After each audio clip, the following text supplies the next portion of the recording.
Prezident İlham Əliyev İranın Xarici İşlər Naziri Seyid Abbas Əraqçinin rəhbərlik etdiyi nümayəndə heyətini qəbul edib.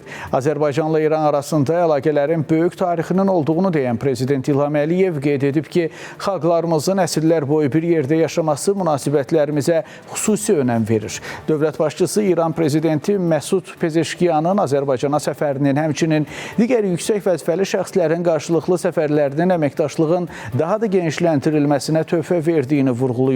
Prezident İlham Əliyev iki tərəfli gündəliyin geniş olduğunu və bir çox sahələri əhatə etdiyini deyərək, bütün məsələlər üzrə konkret yol xəritələrinin olduğunu bildirib. Seyid Abbas Əraqçı isə qeyd edib ki, İranın dövlət başçısının Prezident İlham Əliyevə və Azərbaycana böyük hörməti var. Qonaq Məsud Pezeşkiyanın İran prezidenti seçilməsindən sonra Azərbaycanla əlaqələri daha da inkişaf etdirməklə bağlı tapşırıq verdiyini deyib. Seyid Abbas Əraqçı da öz növbəsində Azərbaycan-İran əlaqələrinin dərin köklərə malik olduğunu vurğulayaraq, münasibətlərimizin daha da dərinləşdirilməsinin əhəmiyyətinə toxunub. Söhbət zamanı qarşılıqlı maraq doğuran məsələlər ətrafında fikir mübadiləsi aparılıb.